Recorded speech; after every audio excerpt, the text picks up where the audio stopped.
Thank you for joining us once again on the State of Freedom.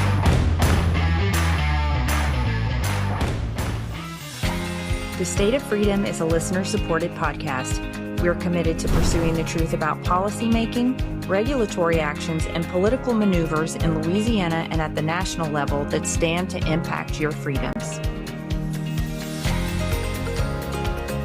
Please support the State of Freedom by becoming a monthly supporter or member of the Warrior Circle, or by advertising your business, your nonprofit, or your event with us. Go to freedomstate.us. We are bypassing the mainstream media cartel and the establishment political parties in Louisiana and coming directly to you, spreading the uncensored voice of freedom across Louisiana and beyond. Blanco Brothers has been in business in Louisiana for about 30 years now. I have personal experience with this company, and I know others who have as well. If you have a business or a home and you've got roofing, gutter, sheet metal issues at all, one number you need to know, and that's Blanco Brothers Construction. He will treat you right financially, and he will take very good care of you with regard to the quality of the service that he provides. I cannot recommend Blanco Brothers Construction more highly enough. Memorize the number 225-226-4222. Blanco Brothers Construction, the very best in the business. Good morning, everybody. Welcome to the State of Freedom, where we are grounded in faith in the Constitution. We're committed to giving voice to the truth, living with courage, and taking action. It is Thursday, May 7th. It's 8 a.m. Central, and I'm Danielle Walker. I'm joined by my friend and co-host, the watchdog in chief of Louisiana Citizen Advocacy Group, Chris Alexander. Good morning, Chris. How are you doing? I'm fine, Danielle. How are you doing today? Good. Feeling a little battle weary, but I'm good. Yeah, but you've got extra reserves of fuel. Yeah, that's true. That's true. I hope they kick in during the show. Come now, please. Yeah, have extra reserves of caffeine anyway. Well, like I said. Exactly. We are coming to y'all live on Voice of the People USA TV and radio network on Rumble, X, YouTube, and Facebook. Please take a moment, hit the thumbs up button. Give us a like, give us a share with your friends, send us stars on Facebook, do all the nice things, and also support us. And you can always catch us later on our audio-only podcast platforms like Spotify and Apple Podcast. Well, today we have a lot of stuff to talk about. We kind of whittled it down, but some of the main topics that we want to cover are going to be dealing with property rights, with parental rights, and the government trying to hide information from the people, or trying to prevent people from sharing information that is vital. So it will be no doubt a spicy morning. But before we get into the spice, let's get into the scripture of the day. Today's verse is Hebrews chapter 12, verse 2. And it says, "We look away from the natural realm, and we fasten our gaze onto Jesus, who birthed faith within us and who leads us forward into faith's perfection. His example is this: because his heart was focused on the joy of knowing that you would be his, he endured the agony of the cross and conquered its humiliation, and now sits exalted at the right hand of the throne of God." And we've talked lately about purpose and the fact that God made each of us with particular purposes and destiny built into our design, built into who he made us to be. And the scripture reminds us to take our eyes off of circumstances, take our eyes off of our circumstances, off of the news, off of the very real realities, not denying that they're there, but making Jesus and the purpose and the work that he's given us the thing that we focus on, and letting everything else kind of push out into that periphery, into that kind of more blurry place in the side of our vision. And if you look at Jesus, we know that he didn't allow himself to be pulled off course, even though he knew his destiny involved agony and it involved suffering beyond anything we could imagine. Jesus walked forward with purpose and determination until he said those words on the cross, "It is finished." And if we think all that he endured to set us free, our struggles and our momentary frustrations pale in comparison to the price he paid. So let's focus our gaze and our expectation onto him.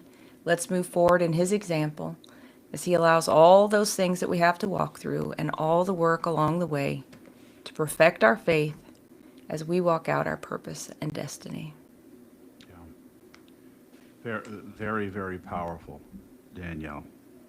Very powerful, and I think about how difficult it can be when we do take our eyes off of Christ, how difficult it can be, how hard it is to maintain any degree of equilibrium.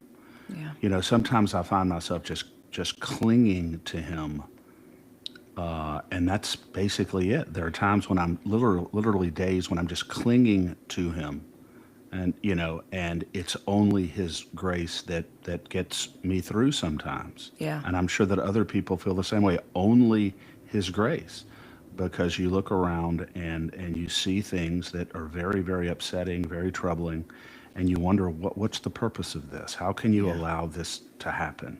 How can you allow this to happen? I know you see it. I know you know what's going on here. But more often than not, I look back on it and realize that it's for a purpose. It was for a reason. It served a purpose in its day and in its time. And you know, but the idea of keeping Jesus right at the center of our lives, no matter what is going on around us, is so essential. I just believe that it is absolutely impossible to maintain hope, to maintain joy, unless we are constantly centering ourselves in Christ and reminding ourselves that ultimately He does make all things new. Yeah. Yeah, 100%, Chris. And I think that scripture was so encouraging to me this morning because it, we're working hard. We're working hard. And I feel like I'm working pretty hard. I know you're working very hard. I mean, I feel like I'm working very hard, but then when I think about the work that you're doing, battling at the legislature every day, it can be a lot emotionally. It can be a lot to carry because you just feel the weight of such evil pressing in around us. But we're called to do what we're called to do, and so we have to find a way to do that. And the only way that I can do that, the only way that you can do that, is if we say, "Okay, Jesus, this is what you purposed for me to do. So I'm going to pick it up. I'm going to do it, and we're going to keep going." And as we do, something else the Lord was talking about this morning is that if we're doing things the same way as is conventional, if we're doing things the same way the world does, there's like a rigid set way to do things. But if we're doing things according to His Spirit, by the impulse of His Spirit, it's fun. There's actually no limits. There's no rules. It's just your imagination can run wild, and you can be really creative in the way that you approach problems. And so that was really encouraging to me this morning as well, because some of these things we see, and you and I do end up having a lot of fun off air, especially when we're looking at this legislation and trying to Yeah, strategize about yeah. how do we tackle this in a way. How can we be sneaky? How can we be mischievous? Because we're supposed to be as innocent as doves and as cunning as snakes, right? Like, we have to play in the sandbox, and to do that, we need Holy Spirits, like some people call him Jehovah Sneaky. We have to not just be kind of this rigid, straight approach that's so the way that the world has set out for us to do things. Because, and I think if you look at the way the traditional quote unquote Republican Party is operated, that has been the biggest hamstring to getting anything done, is that they want to do things always the quote unquote right way. Well, there's a high road, and there's the truth, and there's a way to do things according to integrity. That's one thing. But doing things the quote unquote right way has gotten us nowhere. And especially whenever those are made up rules, right? Like, I'm Yeah. not talking about laws. I'm talking about I'm talking about this is the way we do things because this is the way we've always done them kind of stuff. When we need to be really creative and imaginative if we're going to win this spiritual war for the future of our state, for the future of the nation, for the future of the world. Yeah. So I was really excited that the Lord wants us to be creative this Yeah. morning. Yeah. And Danielle, discernment, discernment is so very important. Yeah. Knowing when to say things, how to say things, being able to balance the carrot with the stick, being able to praise when necessary, being able to absolutely blister when necessary, and being able to do absolutely nothing when necessary. Yeah. And so it is, the nuances of this are it's very important to be aware of what they are and how to operate within this system that we've been given. But Yeah. you're right, though, that there is no limit to creativity. There is no limit to the means by which we can get good things done. And one thing I have noticed in the legislature is that there is a very rote, mechanical process that occurs every single day, the same way every day. Very rarely do you really see a creative thought. Do you really see much thinking outside the box? They have sort of become institutionalized in a way that has sort of blinded them to the sort of creative solutions to things that you're talking about, and that's part of the reason why I think things have not changed Yeah. in many years in our state. Yeah, and I think, Katie's got a great perspective on this, and she says it all the time. I just want to win. I don't care who gets the credit. I don't care, if it looks different than people want it to look. I don't care if it sounds different than people want it to sound. I want to win. And I think that's a great perspective because we get so caught up in the mechanics that we forget the stinking goal. Exactly, exactly. That's exactly correct. In other words, it's the mechanics. We're doing everything mechanically the right way, but we're forgetting what the end result is, Yeah. which is to influence policy that is faithful to the Constitution and that serves the citizens of our state. That's what we're ultimately trying to do here. Yeah. So we have to absolutely keep that in mind every day, and I try to keep that in mind when I go to the legislature and when I'm dealing with many people who, once again, have are sort of straitjacketed in the way that they think and the way that they look at issues. Yeah, I agree. Well, awesome. We're about to kick it into another gear because I moved into my backup caffeine. So I think it's Let's gonna. rock. I think we're gonna rock and roll here. Jacques, good morning to you. He says the best is yet to come. I don't know if you saw. I popped it up on the screen. Thanks, Hey, Jacques. Jacques. Good morning. And Gary, good morning to you too, sir. Well, let's get rolling. Chris, are you going to the legislature this morning? I'm going to look and see when we get done. There's Okay. one bill down there that I think I need to weigh in on, and because I think it's a good bill. Yeah. Denise Marcel's bill requiring sort of a comprehensive background check or evaluation of people who have made mistakes, even committed crimes, but are applying for jobs. Yeah. I think that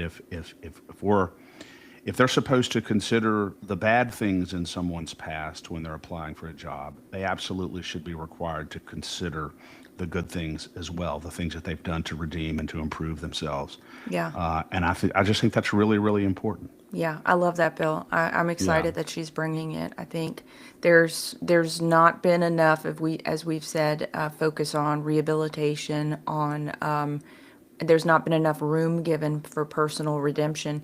I mean, you look at Instagram, it's like worldwide news that there's been revival at Angola prison.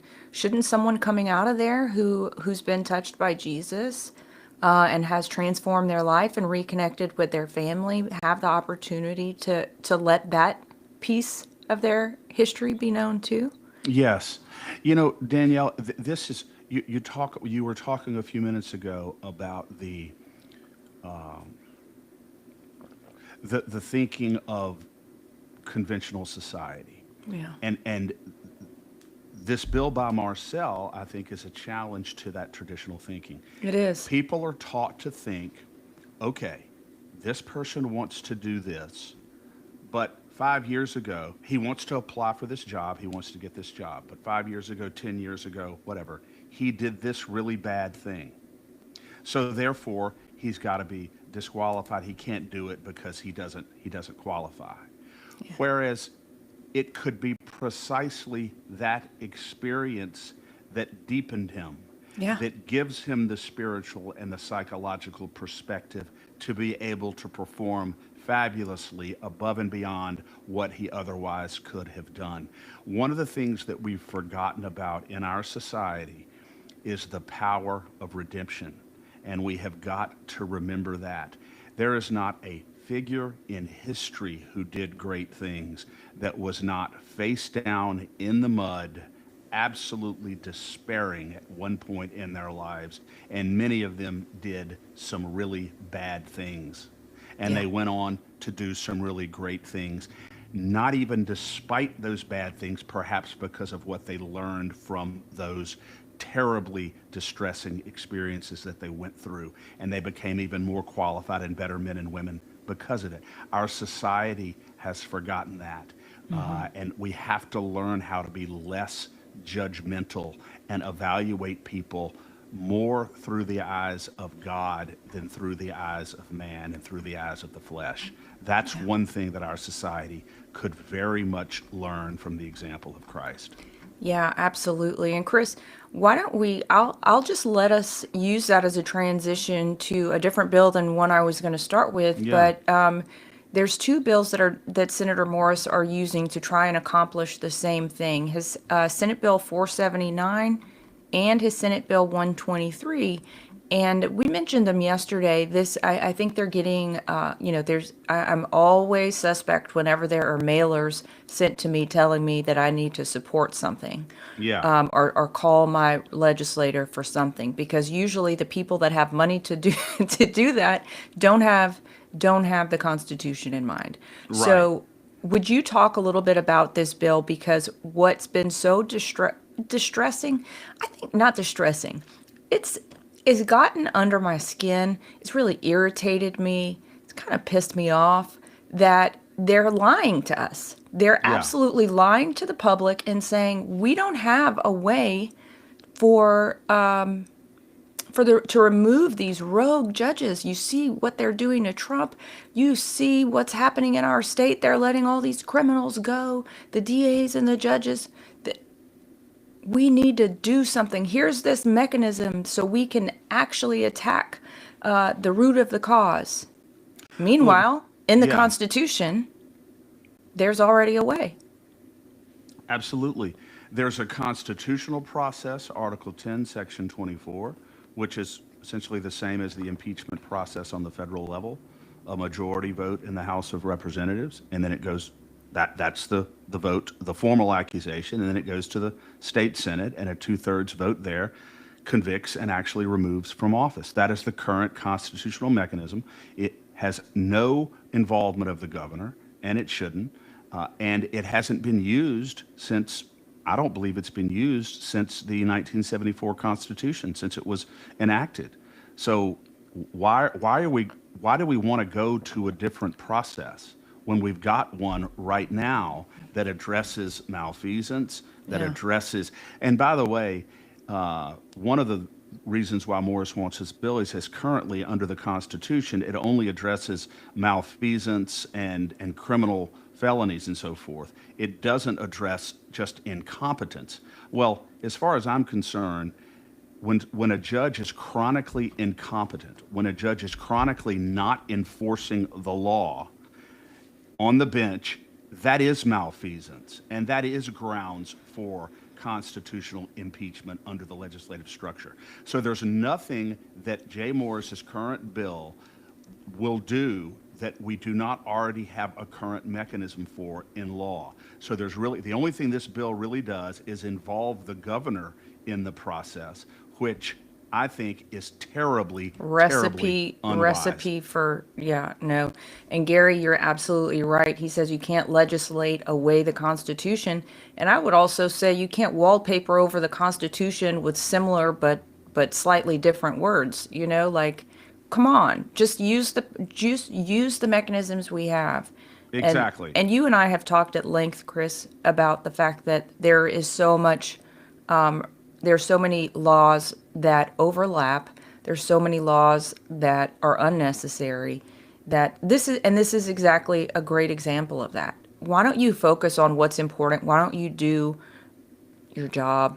Senator Yeah. Morris, no offense, but if you're so concerned about these judges, you're a senator. I'm pretty sure you can start rallying the troops and call for an impeachment hearing. Is that right? Absolutely. Yeah, Yeah. absolutely. Now, it would have to start in the House, but he could It certainly has weigh to in as a start in the state Senate. senator, Okay. In the House. in the House, but he could certainly weigh in. There's no question and say, look, you guys need to.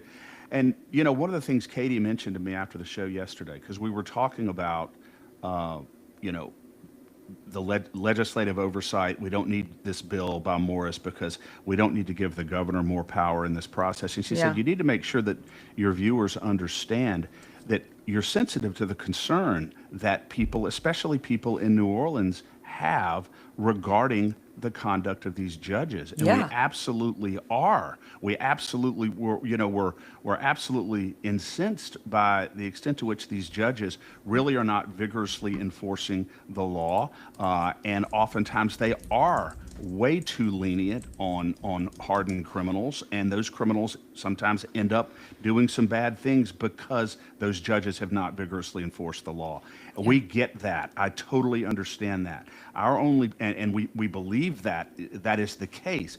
The only thing is we believe that there's a mechanism in place right now that the legislature could employ to accomplish the purpose of removing judges for that very purpose. And we don't need a bill or a constitutional amendment that is going to enhance the power of a governor who already has too much power. Yeah. Our current impeachment process, there is no involvement of the governor at all. And that is one of the few things in our state government that does not involve the governor. And I think it should stay that way. The only other point I wanted to make, Danielle, is there's also another mechanism to remove judges, and it's the Judicial Commission. Yeah. And the judges that I've spoken to, I've only spoken to a couple of them about the Judicial Commission. They say, contrary to what other people say, it is not a they are very hard, or can be very hard on judges when someone goes and files a complaint against a judge. Also, secondly, the Supreme Court, Louisiana Supreme Court, has the power to order the Judicial Commission to investigate a judge. So my point is there are administrative and legislative mechanisms in place right now to take care of the problem of rogue or recalcitrant judges. And we don't need a bill that is going to somehow put more power at the feet of our governor. Yeah. Yeah, I agree with you, Chris. And Chris in the chat says it's because he's focused on removing black judges in New Orleans, and he is absolutely not sensitive to the concerns of New Orleanians. Look, based on the track record, I'm not going to sit here and disagree with you, Chris. Yeah. So Chris's point is that the purpose of this legislation is really the purpose is to target the judges in New Orleans who are not doing their jobs. Is that what Chris is saying? She's saying Oh, specifically, yeah, she's specifically saying black judges in New Orleans, and that he's not. She says Morris told a New Orleans Senator Gary Carter that he didn't need to talk to him or anyone else in New Orleans because already he knew what they would say and that he doesn't care. So what does Morris have to gain by targeting New Orleans with multiple bills?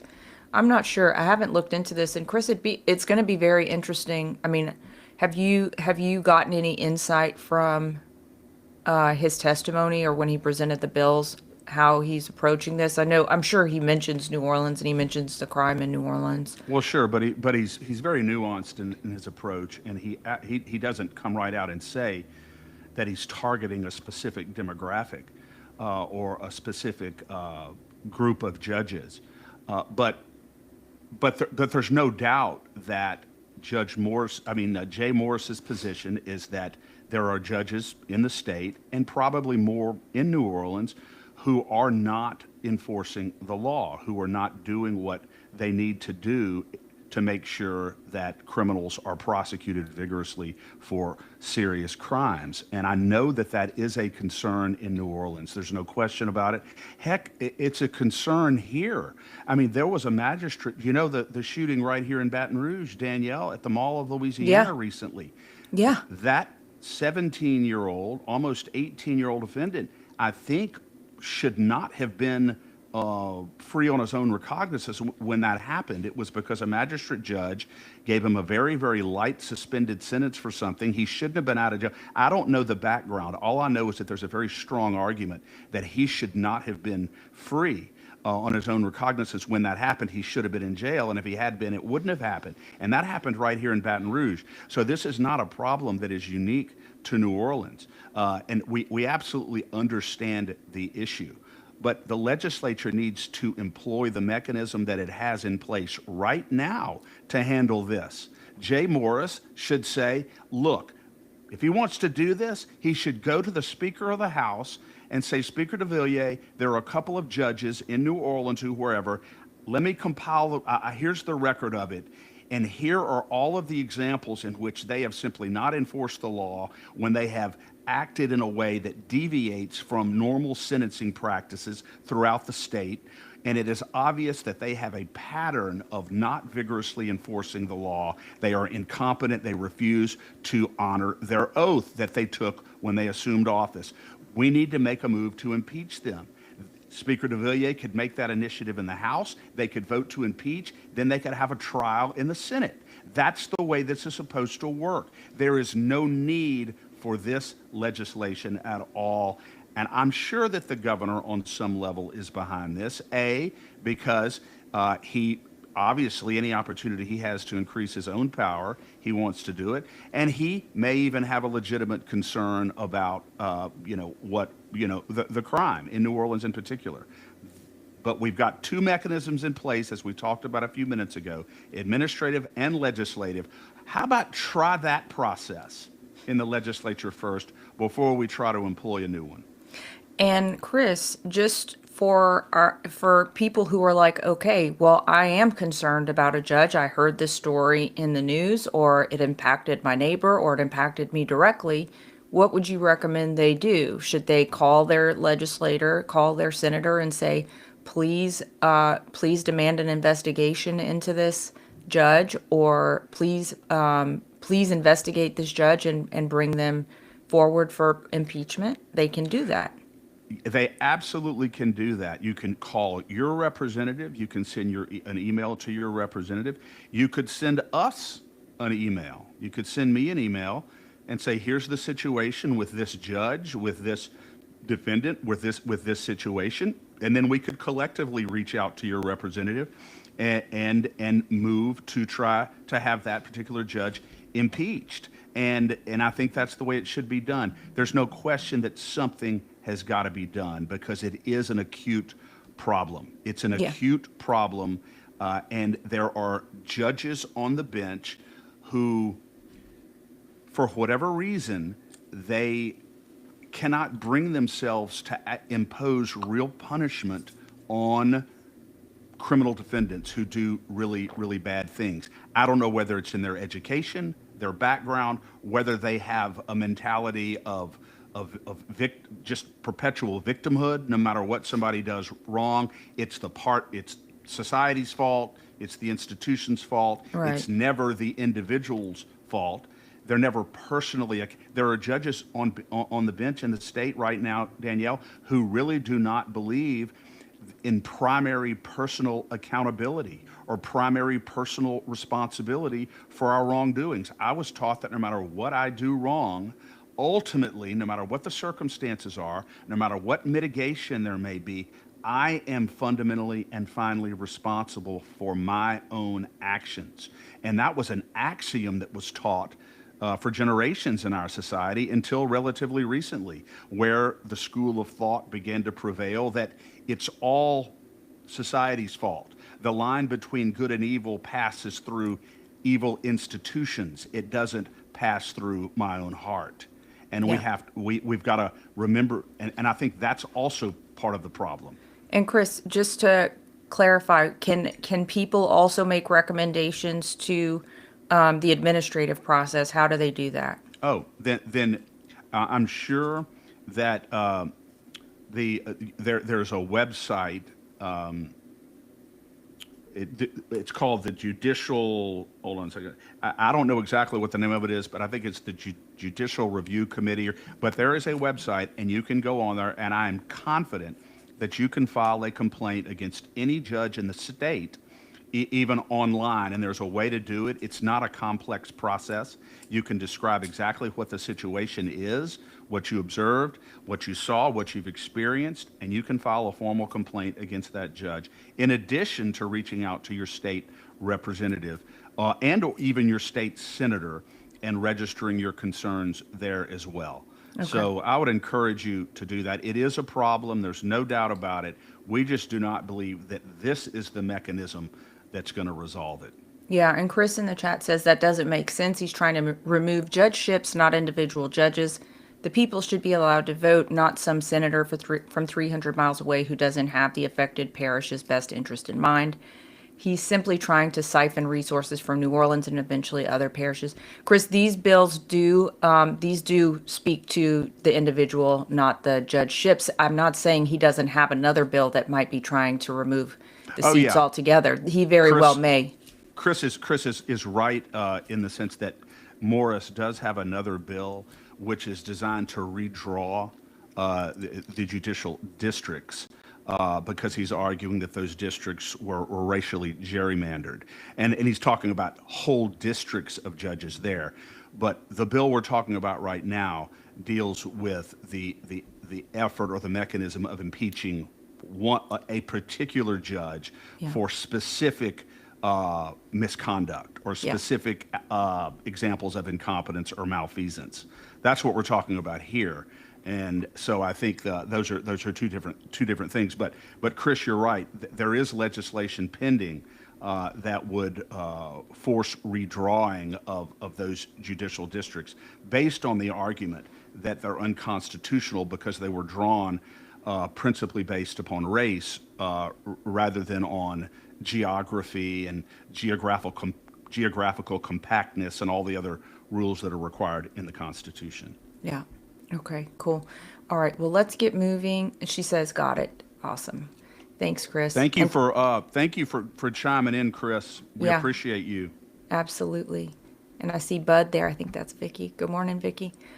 All right, let's talk about private property, Chris. There's still a battle underway. House Bill 284, this blighted property expropriation bill by Representative John Weibel. It was heard again yesterday. There was a floor amendment. I think your take is it's still pretty horrible. They didn't address any of the concerns, and they are really pushing forward on this bull-nosed. Yeah. First, I want to say, Danielle, that you and I have talked about this before. We recognize that certain areas of the state do have a problem with blight. Yeah. There's no question about it. And we have a responsibility to take care of the property that we own. And there should be a mechanism at some point whereby that property, if it's become a public nuisance or a threat to the public or a threat to the health or welfare of the public or a safety threat to the public, that there should be a mechanism whereby the government ultimately can expropriate that property in the best interests of society. There's no question. The problem we have with this particular bill is that it does not afford appropriate due process to a property owner, and it doesn't require the government, the local government, to prove before a judge that the taking of the blighted property is for a public purpose. And those are the two fundamental requirements under the law for the government to be able to expropriate private property. You have to give opportunity and a meaningful notice for a property owner to be heard before a judge, and you have to show and prove that the taking is for a public purpose. This bill does not satisfy either one of those requirements.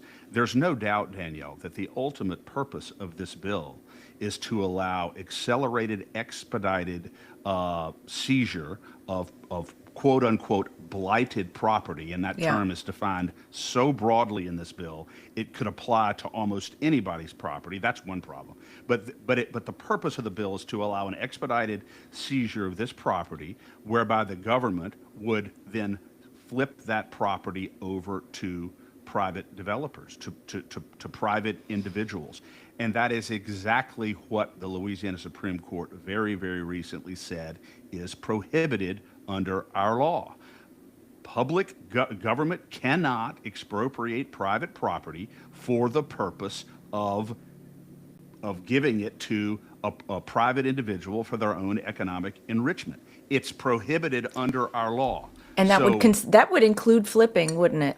absolutely, that includes flipping. And anybody who sits here and tells you that that's not the ultimate purpose of HB 284 is lying to you. It's quite frankly. So we have serious doubts about whether or not the under this bill, the government is not being required to demonstrate that in every case, this is the public purpose for which we seek to seize this property, number one. Number two, the property owner, we're very concerned that they're not being given adequate notice and a meaningful opportunity to be heard before the government seizes the property.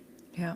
And we don't know that this satisfies constitutional muster. I think it's a terrible precedent. I talked to Gabe Firment yesterday, and he told me, the bill was amended, and I knew it has been. So basically, the amendment, Danielle, on the bill, all the amendment does at this point, right now, you have 15 days from them sending Yeah. you a letter to contest it, or they automatically get your property. That's what This set bill- off the original flare for this bill being concerning. Yeah, and this amendment says, okay, we'll give them 45. Well, if they're not getting, if they're not getting any, if you're not proving that they actually Received it. the original notice, look, at a minimum, you should have to prove actual notice on a property owner. I don't care what you have to do. I don't care if he's in Alaska ice fishing. I don't care what is going on. If you're going to begin the process that allows you immediately to expropriate his property when this time period elapses, you get his property with no judicial review. At a minimum, the bill should require, no matter what you have to do, it should require you to make sure and prove that the owner of that property received actual notice, not a letter, not an ad in the newspaper, actual notice. You mean like whenever people who go to pay their taxes pay extra to pay certified mail so that they know that the IRS received their check and can't deny that they received the money? Something like that? Something as Yes. simple as that? Yes. So what happens if they send the bill? I believe the bill says that they have to send a certified or registered mail. That's one of the ways that they can. What happens if they send it and they don't get the return receipt back? What happens if they don't get any proof that the owner, just because you send something certified or registered, that doesn't necessarily mean that a property owner received it. So you send it, you don't get anything back, you don't get any proof that he actually got it, and you still get to go forward. We're talking about the forfeiture of a fundamental right that our founding fathers said was right up there with life and liberty, okay? Right up there with life and liberty. And if you're going to seize someone's property, you need to satisfy the very vigorous constitutional requirements that imposes. Yeah. And this bill does not do that. It doesn't. Yeah. Now, of course, Representative Brian Glorioso, I want you to know his robust defense to the bill when he stood on the House floor several weeks ago, Danielle, was, well, this is the way they do it in New Orleans. Excellent. Chris, I mean, when you order wine, any kind of alcohol online, you're required to sign for it in order for them to leave it. You think that's the least that they could do if they're going to take your house or your land? Yes. In normal judicial process, Danielle, in normal judicial, this is a perfect example. If someone's getting served with a lawsuit, just a normal lawsuit, say it's a Yeah. car wreck case, you know what that's required? That requires the sheriff to hand deliver that petition either through personal or domiciliary service, which means either hand it directly to the defendant or hand it to someone who is 18 years of, or older who lives in the same house with the defendant. That is absolutely required. You know what's not acceptable is for the sheriff to go to the door and try to make service, but he's not able to do so because there's no one there. And then he gets to say, well, I'm sorry, I tried. That's good enough. I tried to do it. And the judge says, well, you don't know whether they actually received it. He said, no, I don't, but I tried. Well, that's good enough. That's okay. That's good. That's not how it works. You cannot even sue someone on a normal car wreck claim unless you can prove to the court that the defendant actually received the lawsuit. But in this bill, you're saying that you can send a letter, not get any real proof that they even received it, and you can take their property? Really? Don't think so. No. Not, Sorry. don't think so. And Chris in the chat said, just FYI, I was talking about Morris's SB 217 and SB 197 regarding removal of judgeships in New Orleans. Thank you, Chris. I marked those down on my notebook, so we'll be sure and follow those as well. Yeah, absolutely. And Chris, another bill that we mentioned yesterday, and I think bears mentioning again, is Senate Bill 60 by Senator Bill Wheat, which is the companion bill to HB 7 that would protect private property rights from people, from their property being taken for these CCS projects via eminent domain. But it's never been put on the agenda since it was referred to the Senate Committee on Natural Resources in February. February 18th. The only reason why I remember that, Danielle, is because that's my brother Royal's birthday. So when you told me yesterday, February 18th, SB 60, which for people who are following the carbon capture and sequestration is Mike Johnson's identical companion bill on the Senate side, HB 7, as you know, was killed in House Natural Resources. So the hope that we have now is that SB 60 will be heard in House Natural Resources. There are people throughout our state, Danielle, property owners, who are threatened and concerned every single day about carbon capture and sequestration, and specifically about their property being seized and expropriated for carbon capture and sequestration projects. That is the big, big concern. Governor Landry came out 2 days ago and was waxing eloquent in front of some group, it looked like it was an official body of some sort, about how all of our property rights are secure in Louisiana. And I joined Senator Kennedy and Billy Tozan in reinforcing that if an oil company or a CCS company comes and wants to take your property, well, we're gonna have something to say about that. And Governor Landry, the law right now in Louisiana, sir, allows expropriation for carbon capture and sequestration right now, pipelines and permanent geologic storage. Yeah. You have to allow SB 60, you have to make it be voted on in House Natural Resources, Senate Natural Resources. You got to get it to the floor, got to get it over to the House, and you have to get it to your desk and get it signed. And you don't have much time, sir. I hope you don't think, Governor Landry, that the citizens of this state do not notice the difference between what you say and what you do in this situation right now. If you want to prove your mettle, if you want to demonstrate with evidence the sincerity of your statements, you should be moving SB 60 forward right this second. We don't have a whole lot of time, Governor Landry, and quite frankly, your window of redemption for your governorship and your political career is rapidly narrowing, if it's not already closed. So I would move forward, and I would do it now. And this would be a great opportunity for you to demonstrate that you truly do have the best interests of Louisiana property owners and Louisiana citizens at heart. The time is now, sir. The time is now.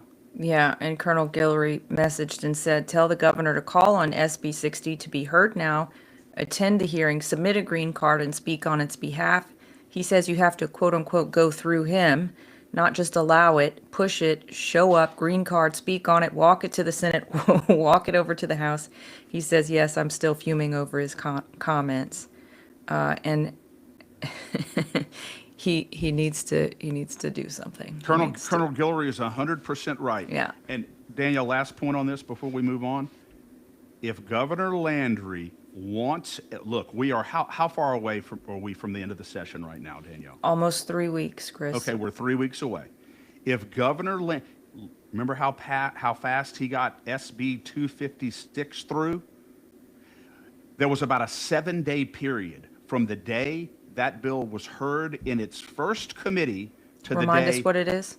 SB 2, that was the one that abolished Calvin Duncan's office. Oh, that's over right. in That was Orleans that Parish. was lightning fast, wasn't it? Yes. So if Governor Landry wants SB 60 to pass and get to his desk, he has plenty of time to do it. So Yeah. don't let it die on the vine. Don't come up with any excuses. You can do this right now. And really, you're compelled to do so in light of the statements that you made very, very recently asserting that our property rights are safe in Louisiana. You need to personally make sure that SB 60 is passed and signed.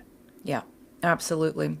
All right, Chris. Well, I know if we're going to get you to the legislature, we're kind of dragging in terms of time, but I'm glad we've had some opportunity to talk in a little bit more depth about some of these bills because we've had to skate through them pretty quickly over the last week or two. But let's talk about what happened yesterday on House Bill 709, Representative Mark Wright's bill.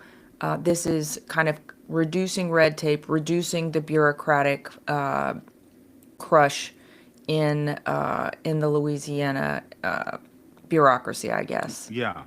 I'll be the first to say, Danielle, as you know, that Mark Wright, in our view, has not been a consistent conservative. There are those in there who are far more consistently conservative than he is. And then there are Republicans in our legislature who are far less consistently conservative than Mark Wright.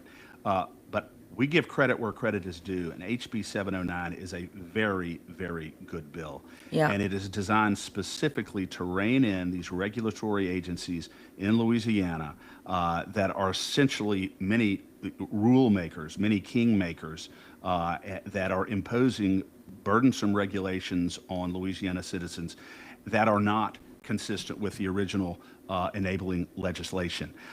And what the bill specifically does, two things that are so important. Whenever they want to have create a new rule, any new rule from this point going forward, they first have to propose two rules that they're going to repeal. So if they want a new rule, a new regulatory rule imposed on Louisiana citizens or on businesses, they have to propose two that they're going to repeal. Secondly, there's an automatic sunset clause. Any rule that is instituted automatically expires, I believe it's 1 year from the date that was instituted, unless they get specific legislative authority to continue it. It automatically expires. And thirdly, there are routine oversight checks. These administrative heads have to go to these legislative subcommittees periodically and justify the continuing existence of any rule that they have.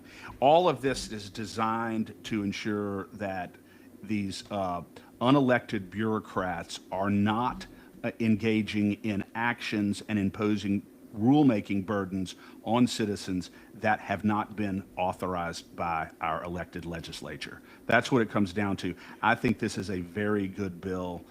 I would say, Danielle, one of the top five of the session, in my opinion, in terms of reducing the regulatory burdens on Louisiana citizens and businesses.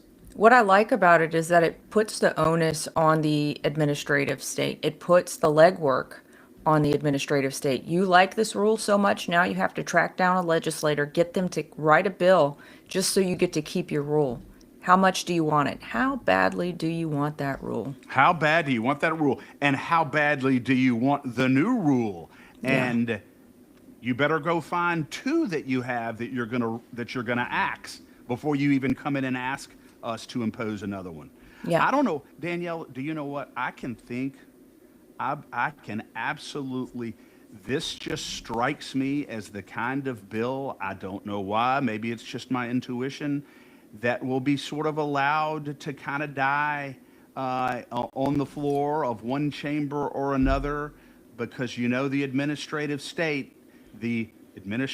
right here in Louisiana probably does not like this bill one single bit. And I guarantee you that there are some people knocking on the governor's door, knocking on Speaker de Villiers' door, knocking on Cameron Henry's door. Could we let this one die? Could we let this one go? I guarantee you that's occurring right now. Well, if they are going to be true to their word on efficiency, they better keep it in there. And I just want to point out, Chris, in the chat, Chris said that that was Morris speaking about the bill that Calvin Duncan 256 was also Senator Morris. I believe that's true, huh? Chris. Yeah, Chris, exactly. you're very, very You're astute. spot on. Yes, and Chris, that's exactly right. And Chris, just so you'll know, I'm a constitutional conservative Republican, but heavy on Constitution. Okay, and I testified very, very passionately against SB 256. I've never even met Chris. I've never even met Calvin Duncan. I know nothing about his politics. All I know is it is an egregious abuse of the legislative process to obliterate an office hours, after a man's been elected, Yeah. after his election has been certified, after he's been commissioned, and only hours before he assumes office. I think that's just an egregious abuse of power, and I testified against it. And hopefully, that will be declared unconstitutional. It was at the district court level in federal court, and the Fifth Circuit has issued a stay on it to give our state Supreme Court an opportunity to weigh in. But I just think that is a terrible, terrible bill. And you're exactly right. That was Senator Morris as well. Yeah, and Chris, you are on top of things. I'm curious to know, how are you staying on top of things? What are your sources? Because there are so few sources, I think, in the state that help people follow the legislature. I'm just interested to know, because you're doing a great job. Hopefully, Chris will say, well, you guys. I know. Well, Chris knows some things about New Orleans that we weren't following as much, You're like right. that. So, Chris, all right. you could be a very valuable resource to us here. Yeah. Okay, Senate Bill 49 by Senator Alan Seabaugh, the Bessie Board. That one was, I don't know, Chris. We think it must have been voluntarily deferred in committee yesterday. I don't think it really got a hearing, huh? I wasn't in there. I did quickly go through the video, and I did not see Senator Seabaugh presenting the bill. The legislative notes say that it was, quote, considered, but it can be considered and voluntarily deferred. And I suspect that that's what occurred on it. We'll go back and look at it again. But his bill would obliterate the closed primary for the Board of Elementary and Secondary Education elections coming up in 2027. Eight seats on the most powerful education board in Louisiana that molds the minds and the educational curriculum of our most vulnerable public school students across Louisiana. And he wants to make that an open jungle primary. I'm sorry, we cannot go along with this. We need closed primaries, in my view, for every election in Louisiana, but particularly for the Bessie Board. We need constitutional conservatives on that board who are going to make sure that our education system is not permeated with anti-American doctrine or things that are designed to teach people essentially to hate our country, to hate each other, to view one another through the false prism of race and gender instead of viewing one another as children of God with equal dignity, regardless of our gender and our race. And I think it's important that the governing board understands that. So by opening the Bessie primary, I think it would make the Bessie board very, very vulnerable to perpetuating the problem that has existed on that board for far too long. And you're at least, Senator Seabaugh, going to have to come up with a better explanation than saving money, because that doesn't work. That doesn't work. Yeah, Chris says, I'm retired, watch the news, and read a lot on it. I live in New Orleans. Thank you both for what you do. Thank you, Chris. Thanks for tuning in, and thanks for being involved. It's so important. It's absolutely so important, and it's such an encouragement to us.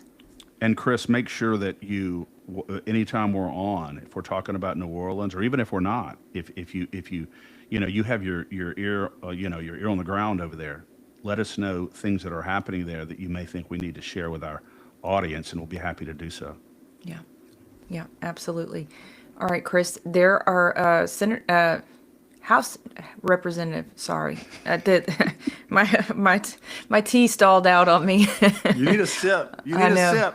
I know. Okay, House Bill 248 and 249 by Representative Kyle Green. These are compensation bills where he wants some automatic mechanisms to ensure that the legislature and the governor and some other people just keep getting raises all the time on our backs while they're crying about the Bessie board taking too much money. Can you tell us what happened? Well, exactly,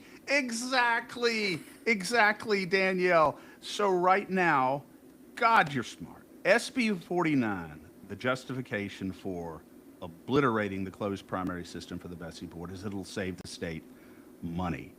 While at the same time, there's this bill pending, HB 248, HB 249, the statutory and the constitutional amendment version. That's why there's two items that would automatically increase the governor and the attorney general and the other statewide officials' annual salary, and which would also provide an additional $2,500 a month annually and perpetually for statewide officials for the rest of their careers.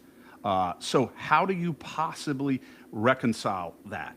I'm sorry, but HB 248 and HB 249, if the legislature wants to appropriate a pay raise for any public official in Louisiana, do it the way you normally do it. Initiate a bill, go in and vote to appropriate the money for the pay raises.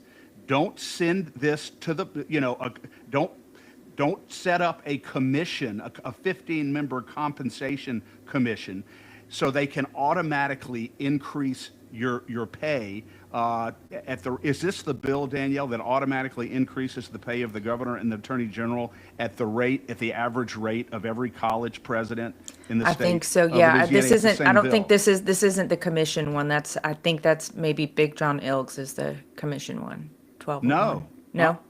No, no, this is the green is the compensation commission. The bottom line is this: don't put pay raises off on commissions, okay? Don't do that. If you want to vote a pay raise for somebody, go in, defend it, and vote for it. So the citizens of this state will have the opportunity to know whether you voted for or against giving public officials pay raises, and then we get to hold you accountable for that, not some compensation commission that you set up. Okay, You're right. that is a way to pass the buck. That's just a way to pass the buck, Danielle. Well, yeah, you're right. This is the compensation commission one, and I had it backwards. I think Big John Ilgs is the one that attaches it or anchors it to the pay of university presidents. Okay, so ILG. Okay, so ILG, but ILG's bill also is that 1201? I think so. Yeah. Yeah, ILG's bill also involves an automatic pay raise. Yeah. The bottom line is this, Danielle. When you have bills pending in the legislature that's designed to put more money in the pockets of our elected officials, to give them more pay raises and more lucrative stipends out of our pocket, at the same time that you're going in there and saying we want to eviscerate the closed primary system for Right. Bessie so that we can save money. I'm sorry, but that doesn't fly to Louisiana citizens. It is flagrantly hypocritical. And believe me, we're going to draw those connections when we do our legislative scorecard and when we do our legislative wrap up on our show here. Yeah, well, the positive thing is, Chris, which we buried the lead, is that bill did die yesterday. House Bill 249, the constitutional amendment, did die yesterday. It was voted on party. It was a party line vote. 6-9 Democrats voted in favor of Kyle Green's bill to increase compensation. The Republicans voted against it, and the instinct that we have is, since the constitutional amendment was the one that was struck down, we don't really see the statute moving forward. There's no possible way, because without the constitutional amendment, this provision is governed in the Constitution. So you have to change the Constitution to make this effective. So passing a law doesn't really do anything. So that should effectively kill it. Congratulations to every Republican on the House Governmental Affairs Yeah. Committee from yesterday for opposing HB 249, the Yeah. Calgreen's constitutional amendment. I think Congratulations to every single one of you. I think they could understand that not a single one of them was going to get reelected if they voted that crap in. And Danielle, we've been harping on this on the State of Freedom, and we've also been broadly publicizing our opposition to this on social media. You're exactly right. If you want to ensure that you are unelected, go ahead and vote for this bill even one time. And they didn't, it's dead and gone. Thank you, Lord. Yeah. All right. Senate Bill 200. This is Senator Valerie Hodges' bill to protect immovable property from foreign adversaries. We talked about it early on, but it's been moving forward. I believe, let me see, it was reported unanimously from committee on Tuesday, and it's set on House orders for, I believe, today to be heard. So it's already gone through the Senate. Yeah. It's passed out of the House committee, and it could be voted on as early as today on the House floor. Correct. Okay, great. And this is a bill, Danielle, that I was concerned early on because there was a period of time when this bill was not being called and not moving. And so we reached out to Senator Hodges, and she said they're going to call it. I've been assured they're going to call the bill. What it does, it's very, very important, and it seems like a no-brainer from us. It allows our military, our state military apparatus here in Louisiana to expropriate or to seize property if that property that is owned by a foreign adversary already or someone affiliated with a foreign adversary, a foreign enemy of our country, if it poses a threat to our security here in Louisiana, and it's located within 50 miles of a military installation or other cybersecurity infrastructure. This is extremely, extremely important, Danielle. There's no question about it.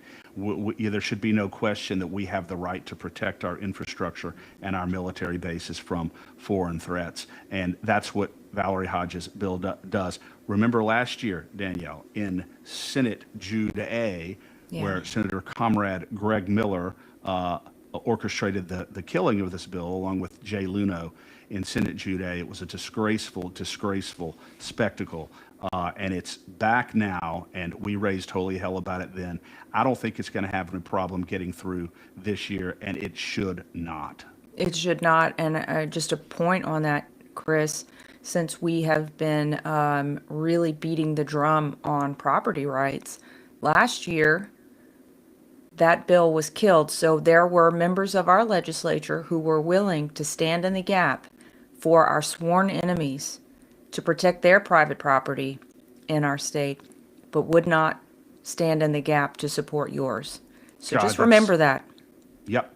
The justification that was given by Miller and Luno last year to kill this very bill was that, but it stretches too broadly.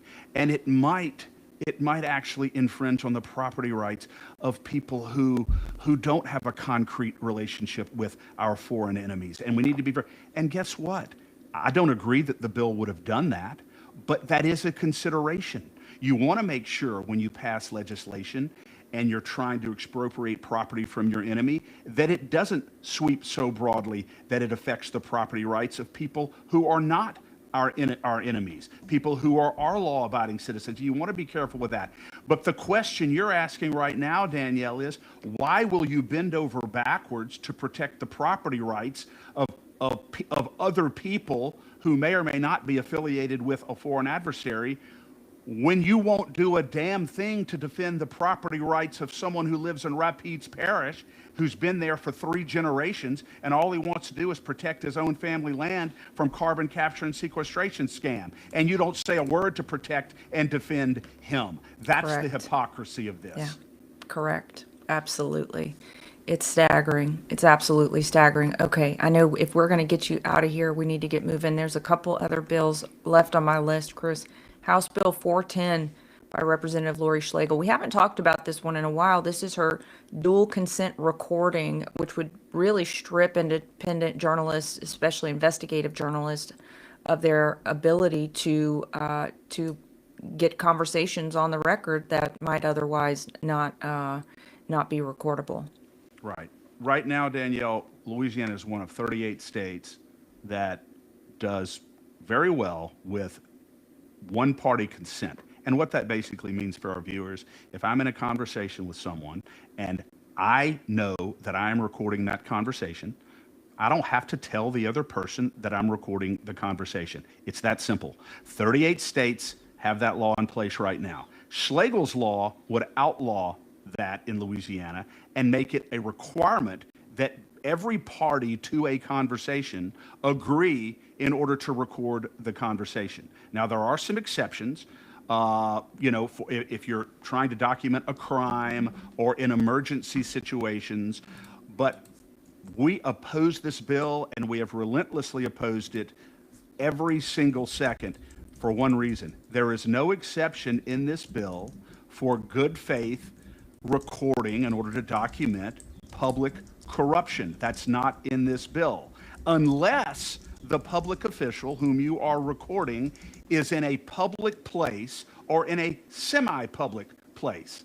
What the hell that means, who knows? But there's a strong argument that under this bill, a legislative office down at the Capitol with the door halfway closed or fully closed, that is not a semi, that could be considered a private setting that would make it illegal for an investigative journalist to record a conversation documenting some kind of public corruption. What about out at a restaurant?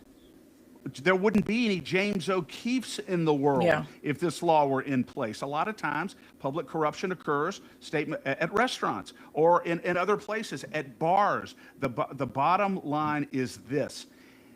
Anytime a public official is talking about public business, it should be legal to record that conversation no matter where that public official happens to be, no matter where that administrator of a public university happens to be, or the head of that nonprofit who's taking taxpayer money happens to be. It's not location specific, it is subject matter specific, and our law should always protect the good faith effort to document through recorded conversations incidents of public corruption or malfeasance, number one. And number two, the person who's attempting to record those conversations should not be punished if the recording does not happen to turn up evidence that they were hoping it would turn up.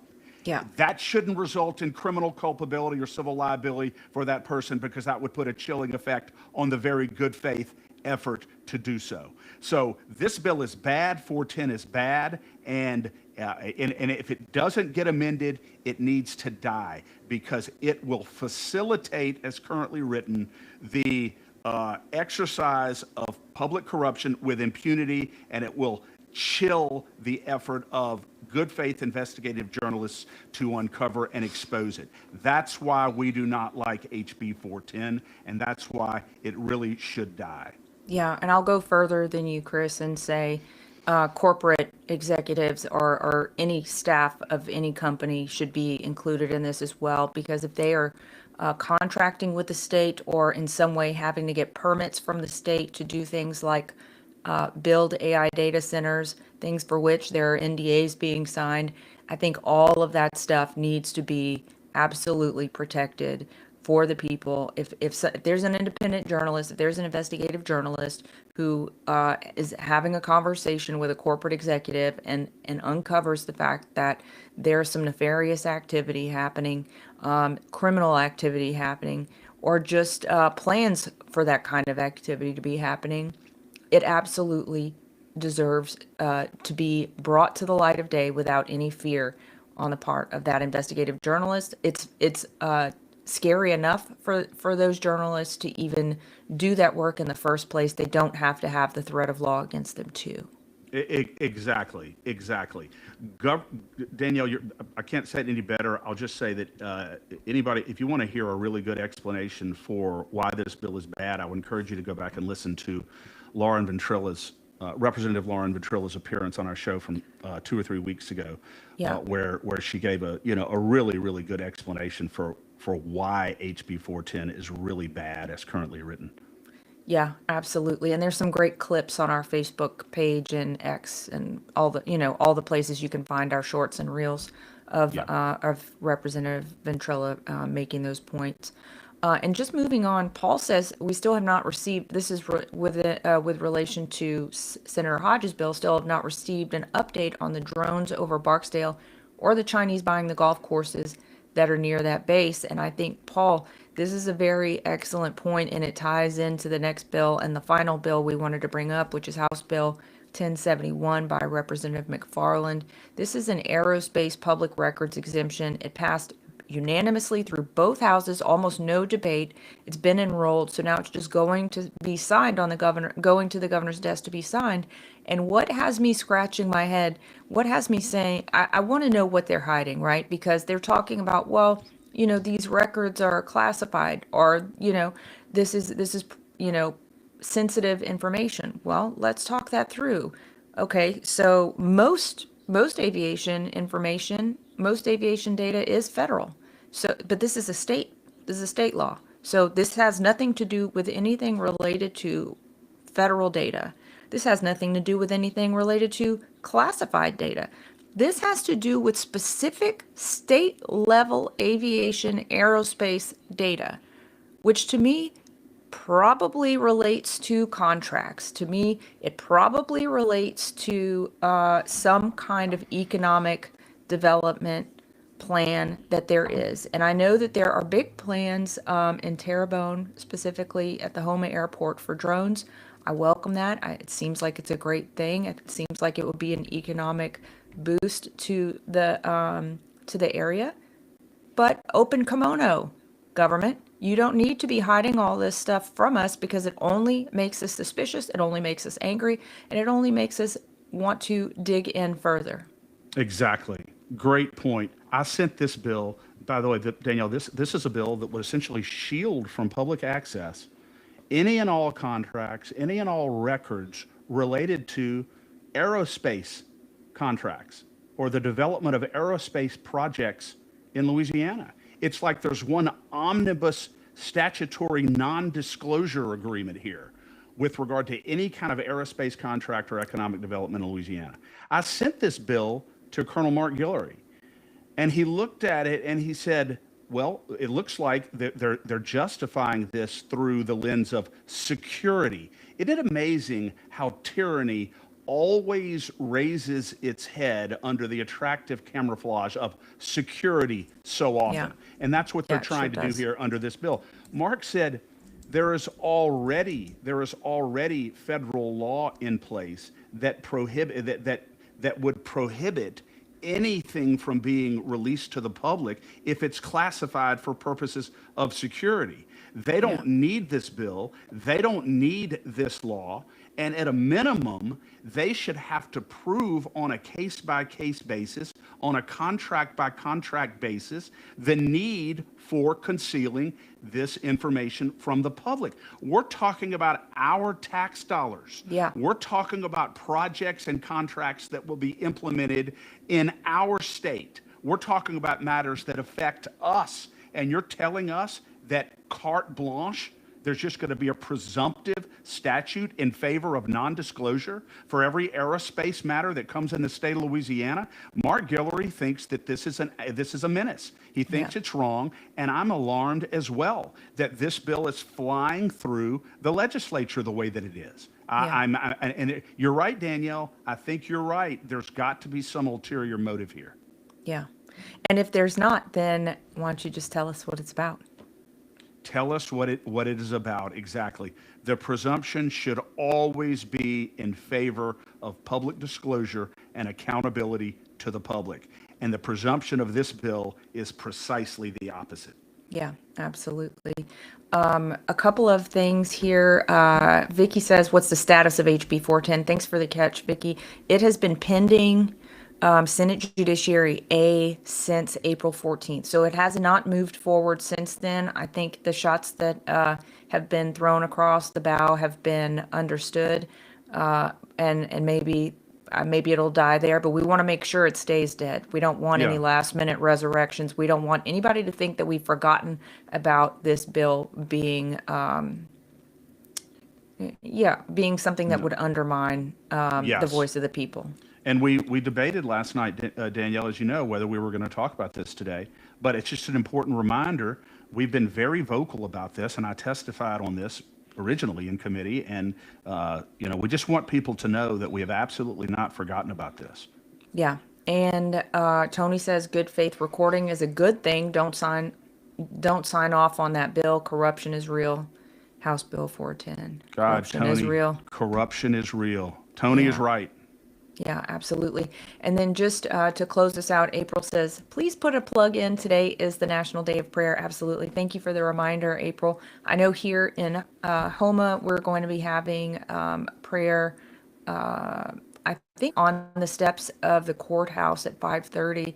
Maybe just type in April if that's true. If I'm not, hopefully I'm not lying. That's what I have on my calendar, 5:30 on the courthouse steps today. I plan to be there.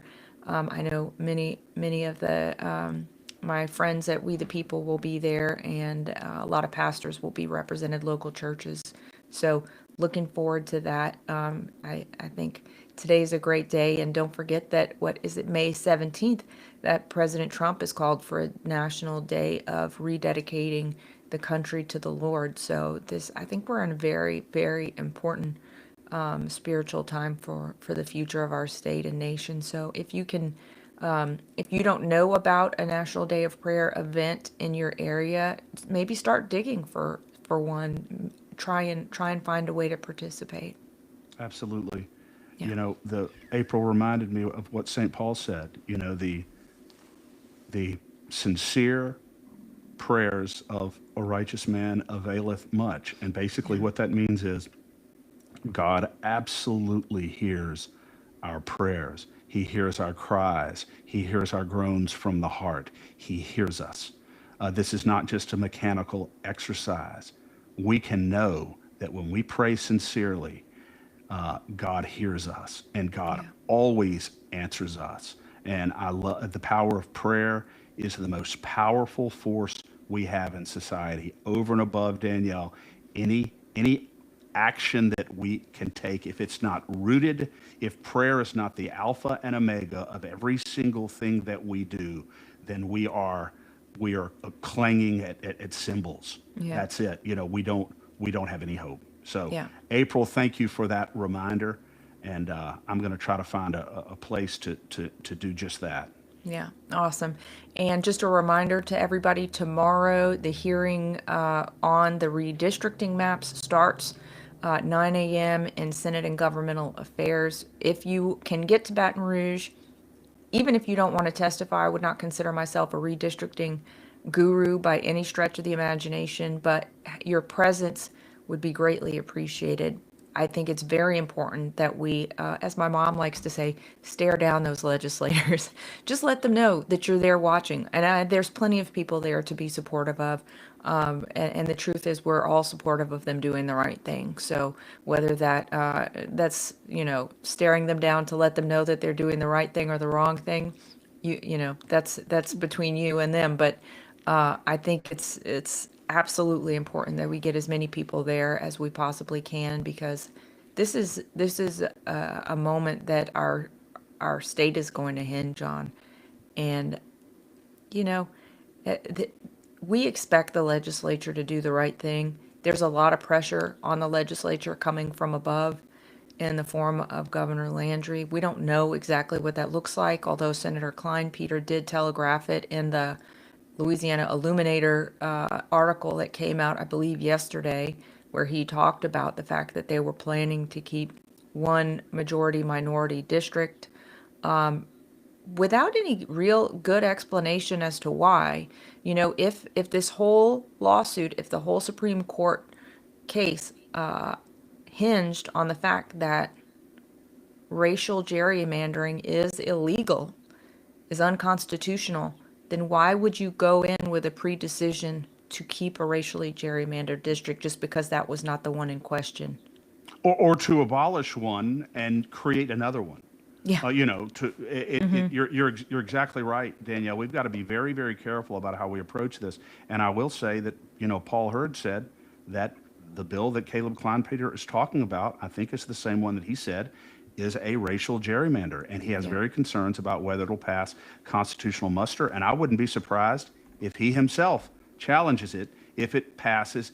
The last thing that we need is more political theater in Louisiana when it comes to the drawing of our districts. Look what we just went through unnecessarily. Yeah. We need to do something that is constitutionally sound and put this behind us. Yeah. That's what we need. And Chris in the chat will appreciate that the two bills that are being considered, both the one that's deemed kind of the one that we think the legislature is going to be pushing for, uh, and the one that which we don't like, and the one that we think they should push for, which they're probably reticent to do. Both of them are being brought by Senator Morris. So you should look at, I'm sure you have looked at the list of bills that he has, but it's tremendous. I think he's probably bringing more bills than anybody else this session. He's bringing a lot of bills, and every single and so many of his bills seem to be brought, at the behest of the governor. And one more several. point, Chris, that I want to make is that if this legislature cares so much about saving us money, stop doing stupid things to cause us to pay, to use our tax dollars to fight for our rights against the people who are supposed to represent us. I'm really stinking tired of the people having to sue their own representatives, the representative body, because they won't listen to us. God, that is so, so true. If they just simply did their job and focused on honoring the Constitution and individual rights and individual freedom, then we wouldn't have the sleepless nights that we have. We wouldn't constantly be worrying about whether or not they're acting against our interests. We wouldn't have to sue our own government in order to vindicate our rights. We would have a legislature that understood what its responsibility is. If these Republican legislators, Danielle, in our legislature, actually governed and legislated the same way they campaign when they're running for office, we wouldn't have any worries. We wouldn't have any concerns whatsoever. But they undergo this personality and philosophical transformation somehow once they get elected, and they walk into the regal halls of the legislature and they forget who elected them, and they forget the promises that they made when they ran for office. Can you imagine, Danielle, if you just woke up, I know we got to go, if you just woke up tomorrow morning and there was a rule for a day where every legislator had to go around and actually campaign on what they actually voted on in the last year in the legislature, where Brian Glorioso had to walk around and say, I want you to elect me to your state rep, and I'll tell you right now, when I get there, I'm going to ban Louisiana citizens from talking. I'm going to criminalize Louisiana citizens for talking on a handheld cell phone in their car, and I'm going to make it to where contractors can't go up to a door and offer their business a legitimate service. And I'm going to do all this manner of things, and I'm going to vote to allow the governor to have unlimited power in the state of Louisiana, and I'm going to vote all the... How many of them would get elected? Not one of them would be elected. Chris, you just seeded the most excellent idea that I will tell you about offline, so I will leave it at that. I think maybe Jehovah Sneaky is at work, but I think we'll just round it out there, Chris. Unless I don't have any other announcements, please get to the legislature tomorrow, to the Capitol if you can, on the Senate side. Senate and Governmental Affairs is meeting, and let me just double check while we're here, just to see if it has been announced yet. As of this morning, it had not even been put on the schedule, but it's on the schedule now. Friday, Room F, 9 a.m., Senate and Governmental Affairs. and there's four maps on the docket. SB 116, that's the good one, folks. SB 121, don't know about it. SB 130, we know we don't want it, and that's the one they're pushing. And SB 407. So three of them, the first three are Senator Morris, the last one is Senator Price. So we'll see how that goes. And I think it bears mentioning that what Paul Hurd told us when he came on the show, which is they can also amend something completely. So the map that it starts out with being on the paper could be amended completely and completely swapped out for another map. So nothing's off the table. We say we don't like SB 130 now. They could make it into something acceptable potentially. So they absolutely could. It could happen. And I'm planning on being down there Friday to testify. So I hope I get to meet some people, and I look forward to it. Yeah. Danielle. And I want to encourage people before I go to make sure y'all become monthly members of LCAG. We are down there in the legislature absolutely battling against corruption, against government overreach, in order to protect and preserve your freedom and your liberty. And we are faithful to you. You are our special interest, and we're battling against other big special interests down there who do not have your interests at heart. So support us, help us to level the playing field at lacag.org. Yeah. And also support the State of Freedom. You can do that at join.freedomstate.us for not that much money. And we have a youth membership as well. We had a youth membership sign up yesterday, and that's just $5 a month or $50 a year. So anyone under 30 can do that. And if you want to gift a membership to someone, a youth in your family that you'd like to encourage to watch us, please do that. You can also give it as a gift. So we'd love for you to do that and to help us continue the voice of freedom, continue the drumbeat, continue being the burr in the saddle of the legislature, and frankly the government writ large. The government writ large, absolutely. Thank you, Danielle. God bless you. In vain we shall go. In vain we shall go. Let me find our closeout ad. Here we go. All right. Right here in Mid-City in Baton Rouge. It's Baton Rouge's newest claw machine arcade. Jenin absolutely loves it. Packed with Pokemon gear and fun for all ages. You got to go to PokeClaw. I love it. Jenin wants to go there every Saturday. It's just a wonderful place to go for the family, for the kids. PokeClaw. Red Zeppelin is the best kept secret, but because of us, it's really not a secret anymore. Anybody who has not been to Red Zeppelin on Perkins Road in Baton Rouge, you're truly missing out. The best environment, the best service, and the best pizza in the state of Louisiana. Go to Red Zeppelin today. Tell them the State of Freedom sent you. Thanks for joining us today on the State of Freedom. Any follow-up actions, resources, and links to our sponsors will be in the show notes. All calls to action can be taken at lacag.org. That's LACAG.org. To learn more about our work, become a monthly subscriber, supporter, or advertiser at freedomstate.us. The State of Freedom, the #1 conservative podcast in Louisiana.